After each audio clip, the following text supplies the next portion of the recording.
Partner.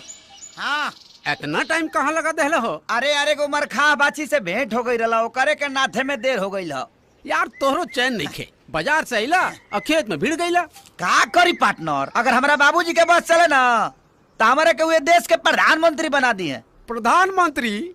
अरे उनकर बस चले ना तो बैल के जगह में तोरे के नाद दी है। ना दी है बाबू, जोत के हंगाइयो दी है। एकदम सही कहा रे। लेकिन पार्टनर लाल बहादुर शास्त्री जी कह के गए कि जय जवान जय किसान। खेती बाड़ी से बढ़ के दुनिया में कोनो काम ना होला। हाँ खेती बाड़ी? अरे तू पगला गए बड़े करे ते जवानी का गोबर गोथार में जियान करे के चाहता रे। हमारा नजरिए से तुम देखोगे तो समझ जाओगे। अरे तोर नजरिया गई तेल लेवे काहे कि तोरो नजरिया भी तोर ऊ बुढ़वा बाप खानी हो गई बा। हम कह रहे हैं तो एक बार देखने में कहा जाता है जी। हाँ तो पार्टनर बुझा गई तोरो खेला खत्म है बा। तो देख लिए यही खेती गृहस्थी के चक्कर में तोर ऊ बुढ़वा बाप तोरा के काम करवा करवा के मुआ न देहलस तो हमरा नाम पे कुत्ता पहुंच दिया पार्टनर। शास्त्री जी सही कहत रहला, जय जवान जय किसान। हमरा के चचा से बचा ले भगवान। बाबूजी रौरा खिलाफ में ही गोधाना हमारे के भड़कावो तो लो, लेकिन हम देखी पूरा खेत में खाद छीट देनी। हाँ बेटा खाद तो छीट देला जी, बहुत बढ़िया कैला। लेकिन वो कहा ना बेटा बाबूजी कि खाद जो बा वो अपना खेत के जगह दूसरा के खेत में छीट दे। दूसरा के? हाँ बेटा हमारा कब पता? तू सुधरबा कबे बेटा? सुधर जाए। कब सुधरबा? सुधर जाए बाबूजी। दूसरों के माटी कोड़ के लाली से रोटी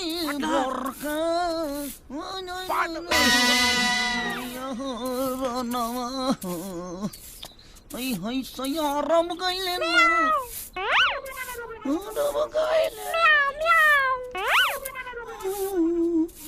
रे ये बिलाई कहाँ बोलती है रे?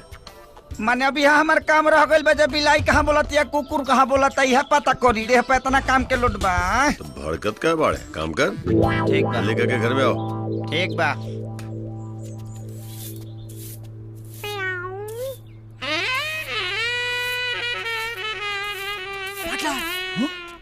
चला अरे आजा।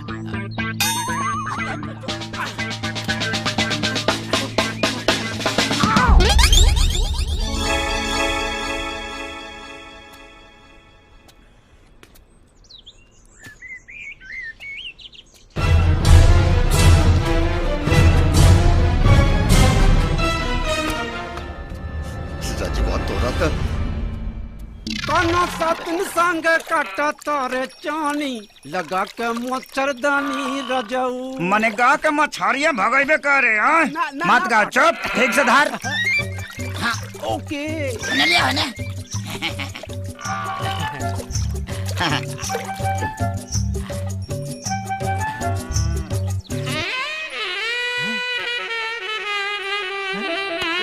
एकर पीसते ही खाइए।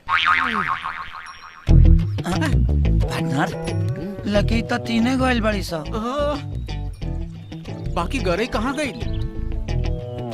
पार्टनर लागत है कि सारा गरई चरंगा बिल ढाले ले बड़ी सा। अच्छा हाँ आपका आप कौनो कला दिखावे के परी। अच्छा